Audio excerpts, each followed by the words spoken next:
नमस्कार दोस्तों, आप सभी को होली की बहुत बहुत ढेर सारी शुभकामनाएं। दोस्तों, आज जो हमारे साथ है ये है ऋतिक रोशन।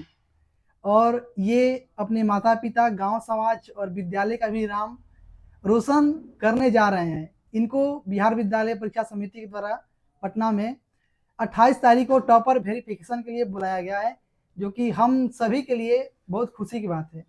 हम हम दिवाकर सर, यानी हम लोग जितने सर लोग हैं, ये हम लोगों के लिए होली का एक डबल होली हो गया। एक डबल उत्साह, हम लोग डबल खुशी इस बात का हो गया क्योंकि हम लोग साल भर जिनको जिनको मार्गदर्शन देते हैं, उनका जब उनको बोर्ड ऑफिस बुलाया जाता है उनका वेरिफिकेशन के लिए, तो हम लोग के लिए बहुत बड़ी बात होती है।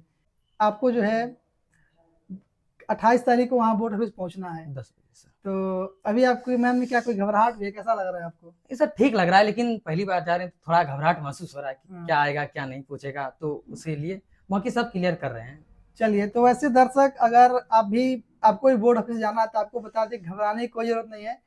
सबसे पहले देखिए क्या क्या किया जाता है, जितना हमको जानकारी है, क्योंकि पिछले साल भी एक लड़का यस गया था।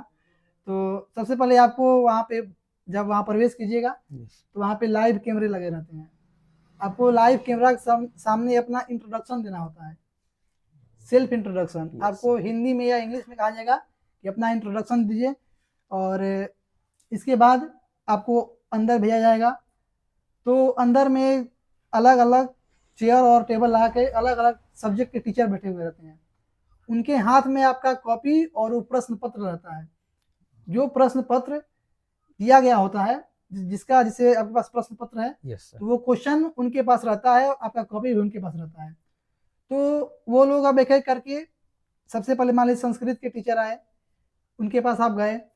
तो जैसा कि सुने हैं कि बच्चे कहते हैं कि संस्कृत में क्या पूछता है। देखिए, संस्कृत में आप क्या अनुच्छेद लिखे, यस सर। तो डिपेंड करता है कि, लेकिन क्वेश्चन से ही पूछा जाता है। मतलब यस आपका सर। जो क्वेश्चन बोर्ड में बना करके है उसी से पूछा जाता है। आपसे अनुच्छेद लिखने कहा जा सकता है, आवेदन पत्र लिखने कहा जा सकता है, या फिर उसी क्वेश्चन से कुछ ऑब्जेक्टिव आपसे पूछा जा सकता है। Yes sir. ऐसा बहुत ही बेसिक सब चीज हो जाता है, क्योंकि अभी हमको हाल में ही, जब 12th का वेरिफिकेशन चल रहा था, यस सर। वहाँ पे हम गए हुए थे पटना। तो वहाँ पे जितने बच्चों से बात किए, जो और पर्सनली भी बात किए, तो उनका यही कहना था कि हम लोग तो बेकार घबरा रहे थे, क्योंकि हम लोग जितना टेंशन में थे, जितना घबरा रहे थे, वैसा कुछ हुआ ही नहीं। एकदम सिंपल सिंपल हल्का हल्का सब्जेक्ट पूछा गया। Yes sir. क्योंकि जांच इसलिए किया जाता है, ये जानने के लिए कि आप जिस सब्जेक्ट का एग्जाम दिए हैं, क्या आपका उसको आपको बेसिक नॉलेज है या नहीं है। यस क्योंकि आपको अगर शायद पता होगा, 2017 से पहले इंटरव्यू नहीं होता था। यस सर, 18 में शुरू हुआ है। 18 में शुरू हुआ है। एगो बिल्कुल रूपी सर। राय आर्ट्स की टॉपर हुई, यस सर, पता उनसे है। पूछा गया पॉलिटिकल साइंस, तो पूछा गया कौन कौन सब्जेक्ट है आपका। नेशनल मीडिया का सवाल था, कौन कौन सब्जेक्ट है, तो बोली पॉलिटिकल साइंस। यस अब पूछा पॉलिटिकल साइंस होता क्या है, तो वो खुद नहीं बता पाए कि क्या होता है। बिल्कुल सर। तो ऐसा आपको बिल्कुल नहीं घबराना है। बस यही कहा जाता है कि यही जानने की कोशिश किया जाता है कि आपका जो सब्जेक्ट है उसका बेसिक नॉलेज है या नहीं। यस फिर उसी तरह इंग्लिश में जो राइटर होते हैं, जो जो चैप्टर होता है उनके कौन राइटर होते हैं, ये सब पूछा जाता है। हिंदी में पद्य गद्य कुछ लिखने का आ सकता है, या फिर कुछ अर्थ पूछा जा सकता है। इस टाइप का क्वेश्चन पूछा जाता है। बाकी बस साइंस, सोशल साइंस में बहुत नॉर्मल क्वेश्चन, यस सर, कर लिए। बहुत नॉर्मल क्वेश्चन पूछा जाता है। जैसे राष्ट्रवाद से आप क्या समझते हैं, हिस्ट्री में ऐसा पूछा जा सकता है। साइंस में बहुत बहुत से नॉर्मल क्वेश्चन।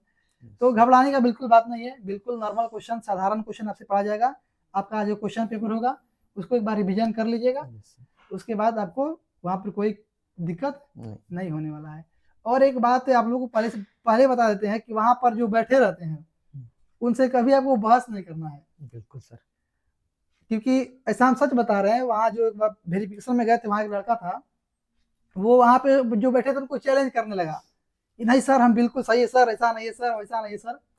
तो यहाँ पर वहाँ पर ऐसा कुछ सिचुएशन नहीं आना चाहिए, क्योंकि वहाँ पे जो बैठे लोग हैं तो वो आपके संस्कार को भी, आपके गुणों को भी, हाव भाव को भी, सब कुछ देखते हैं। आप कितने धैर्यवान है, इस बात को भी वो लोग देखते हैं। तो ये बात है, क्योंकि अगर वो लड़का चैलेंज करने लगे नहीं सर हम सही बताए हैं, ऐसा देखिए वैसा देखिए, तो उसका 1-2 नंबर काट लिया गया था।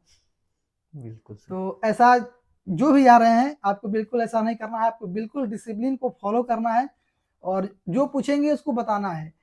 अगर आपको कुछ नहीं आता है यस सर। तो आप क्या जवाब देंगे? कह देंगे सर नहीं आता है। नहीं, नहीं आता है नहीं कहना है, तो आपको कहना है कि सर भूल रहे हैं। ऐसा कहा जाता है क्योंकि वहाँ जो टीचर लोग थे यही बताते बच्चों को कि अगर नहीं आता सीधे नहीं बोले सर हम जानते ही नहीं है या पढ़े ही नहीं है, हमको नहीं आता है। ऐसा नहीं बोलना कि बोले सर पढ़े थे लेकिन भूल रहे हैं, थोड़ा सा भूल रहे हैं। तो ऐसा कहने से काम चल जाता है। ओहो, तो यही सब छोटी छोटी बातें हैं, यस सर। घबराना नहीं है। आप 10 बजे आपको टाइम दिया गया है, 10 बजे। हाँ, लेकिन 9 बजे वहाँ पर प्रवेश करा लिया जाता है। यस वहाँ पे नाश्ता पानी का व्यवस्था रहता है, जो बच्चे जाते हैं उनको फेयर भाड़ा भी दिया जाता है, यस। ये सब व्यवस्था रहता है। तो आप सुने ऋतिक रोशन को, जो वाकई रोशन करने वाला काम किए हैं, नाम रोशन करने वाला काम किए हैं। अभी इनका रिजल्ट नहीं आया है, लेकिन फिर भी ये बांका डिस्ट्रिक्ट में इनका रैंक तो होगा ही होगा। अब स्टेट में हो जाए भगवान की कृपा से तो बहुत अच्छा बात होगा हम लोग के लिए, इनके लिए, इनके माता पिता के लिए, पूरे गांव वालों के लिए होगा। तो चलिए, अब जब इनका रिजल्ट आता है तब आपको फिर एक बार इनसे मिलवाते हैं। आज के लिए इतना ही, धन्यवाद।